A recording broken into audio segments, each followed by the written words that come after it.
What's going on, guys? Magdallan here. I'm just getting ready to go live over on Twitch. I'm going to play some Torchlight today. I've also been streaming about an hour of my daily guitar practice routine over there, so yeah, if you're inclined, feel free to stop by and say hello. Today, I want to talk about 6 or 7 different ways that the experience of playing both Torchlight Infinite and Undecember recently, as I've been taking an extended break from Path of Exile, have changed my perspective on that game and generally the way that I'm going to be approaching action RPGs going forward. I will admit off the bat, a lot of the perceptions that I have about the genre are heavily informed by things that have been said by Chris Wilson either recently or over the course of the last 7 or 8 years. And I don't want to intentionally, specifically demonize him, but a lot of these are his ideas, and he, to one degree or another, is steering the ship over at Grinding Gear Games, and so in some sense it is a response to the way that he has designed the game. But I want to kind of keep it more generalized than that. And so, yes, a lot of these things are specific items that have been discussed in Path of Exile live streams, so on and so forth, but these are also things that are endemic to the concept of the action RPG generally. So the first thing I want to talk about is clicking. And in Path of Exile, there is, I think, pretty much unanimous agreement among the player base that there's too much of it, and that the game is essentially a repetitive stress injury risk. Both Undecember and Torchlight Infinite address this issue in ways that I think are not only acceptable, but also welcome. So, for example, in Undecember, there's literally a mode that you can click where your character will just kind of auto-attack when there's mobs around. There is automation for health and mana potion usage, as well as, I believe, all kinds of other potions. In town, there is a great deal of auto-run capabilities. Also in Torchlight, there is a very nice breadcrumb system where you click on the quest and it tells you where to go for the main quest line and even a lot of the side quests. And there's also a great deal less clicking in both of those games as compared to Path of Exile in terms of looting items off of the ground. Both Torchlight and Undecember offer some form of auto loot functionality. It's pay gated, which we're going to talk about in a little bit. But in both of those cases, I found the auto loot to be welcome, and I did not find that it diminished my enjoyment of having items drop. It didn't reduce the amount of time I wanted to play the game. And in general, it seems like the philosophy that has been guiding Path of Exile's approach to how much you should have to click is based around the idea that anytime anything is automated, it is the equivalent to, I'll quote Chris Wilson roughly, I'll paraphrase I suppose, that you may as well just be sent a spreadsheet. And I sort of just believed that implicitly for a long time, but I've come to realize that that might just kind of be a dodge for not wanting to address some of the bloat issues in maybe the game's code, but certainly in the game's gameplay features and experience, and not wanting to do that work. These other games, both Undecember and Torchlight, offer much, much more automation in terms of the tedium of interacting with the items, and all in all, I think it's a better system than what Path of Exile offers. And next, I want to talk about the campaign. I would here again say that both Torchlight and Undecember have Path of Exile beat, and it's not even close. The campaign in Torchlight in particular is very enjoyable. In fact, I was cruising through it and enjoying myself so much that I didn't even realize when I had approached and completed the end of it. So maybe you could make the argument that the final boss of the main storyline campaign before you get to the endgame content is a little underwhelming. But other than that, I'm a player that will avoid the leveling process at all costs. I'll speed it up. I will use whatever strategy I can to have to spend less time doing it because I don't enjoy it. In Torchlight, I'm already thinking about how fun it's going to be to make another character. In Undecember, the same thing was true essentially. I did end up quitting Undecember, but not because the campaign wasn't fun. I think a big component of this is that both of these games offer you the opportunity to engage with things like large amounts of movement speed or reduced mana cost or reduced cooldown reduction, things that Path of Exile are very hesitant to dole out to you in the campaign, which makes your character feel weak. In Torchlight and Undecember, I almost immediately, within an hour of starting the game, I felt like I had an idea for a build that I wanted to make, and that the game was allowing me to experiment with that as I unlocked systems incrementally. In Path of Exile, if you don't know what you're doing, you don't have any idea, you're just trying to throw a build together. Oh, I think I'm gonna try and do Fireball, and I want to have Energy Shield. If you make that choice in the first hour of gameplay as a brand new player on your first playthrough, Path of Exile is going to punish you to a degree that has often been memed and is pretty comical. I don't think that is a reflection of Path of Exile's glorious adherence to the idea of the hardcore. I think it's just poor game design on their part. And it's another thing that I think Path of Exile has gotten a pass on for a long time, and I'm happy to see that there's now competition emerging that is showing that you can approach these campaigns that are going to be repeated over and over in a way that is more fun and more accessible than the Path of Exile system, and still have a game that feels engaging and deep. It is worth saying that I haven't repeated the campaign in Undecember or Torchlight anywhere near the number of times I have in Path of Exile, so I understand that eventually I'm going to be bored with those campaigns as well. But I didn't like the Path of Exile campaign the first time I played it. It really wasn't until there was a fully fleshed out end-game system much later in the game's development that I was able to take the game seriously and have it be my main daily game. And now the next thing I want to talk about is friction. And the way I want to describe it is, I'm just kind of making this up, but friction via gameplay versus friction via monetization. Playing Path of Exile for so long, I had really bought into the idea that that Path of Exile was not doing friction via monetization, and B, that friction via gameplay itself was necessary for the game to have longevity and continuous fun and be a game that you want to come back to every day. In Torchlight Infinite, I'll take as an example, there is much more friction of monetization, in the sense that if you want more bag space, if you want the auto loot, if you want lots of the little currencies, and in Torchlight there are some minor pay-to-win elements that do actually have character power that you can engage with more fully, and so on and so forth if you input more money. That type of friction was, to me, much, much worse than any type of friction that was strictly gameplay. So with Path of Exile, the example I would use are things like the way that currency items are stacked, and the trading system, the way that you have to continue using portal scrolls and keep those in your inventory. And there are all kinds of systems in Path of Exile that sort of slow you down intentionally.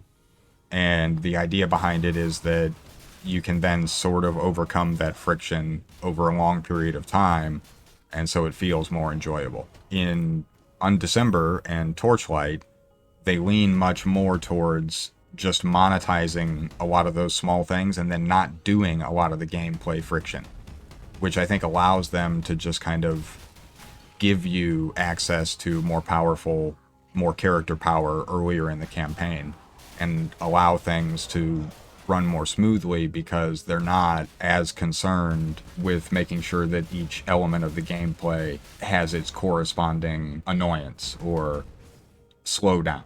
And I find that in Torchlight, for example, the ability to just at random here, in Torchlight you can use all your movement skills, attack skills, whatever in town, and so you're not just slowed down every time you go into town.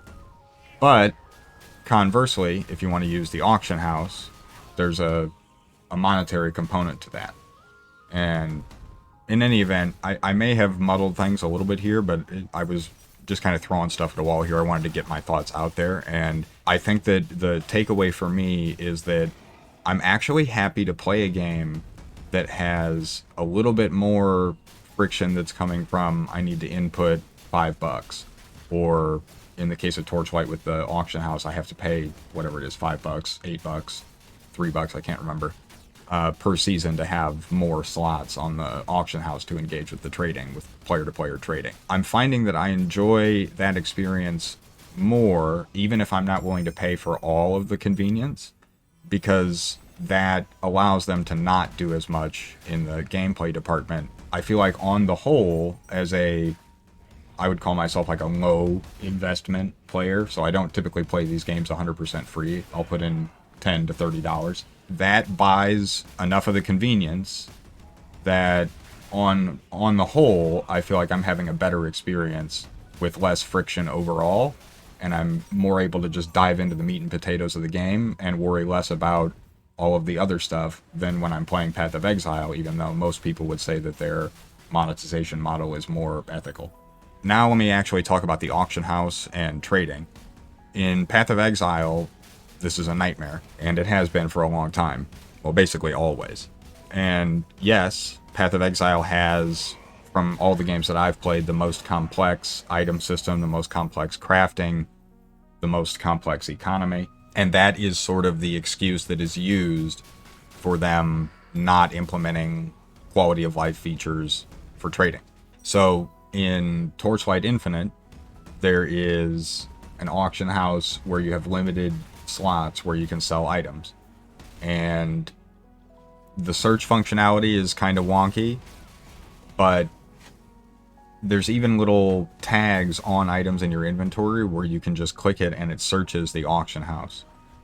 And for me, I don't see a big difference between paying $3 to $5 or $8 or whatever it is to unlock more slots to sell items than in Path of Exile, where you have to buy all of these extra tabs to organize all of this shit to try and sell. In both cases, for me, I have to have those things because I'm going to be playing these games for many, many, many hours. And I'm not going to just ignore player-to-player trading when I'm engaging in a game that is economy-based and drop-based and so on and so forth. Undecember does have a real money auction house, which for me is basically a deal breaker. And so that is why I quit playing that game. And so I think here there's an interesting moment where there are 3 good action RPGs that are being talked about at the same time, that are examples of sort of the 3 different methods that are often discussed of how you can deal with the auction house issue. You have Path of Exile with no system for in-game auction house. You have Undecember with the full stupid pump in actual cash and just buy the items that you need.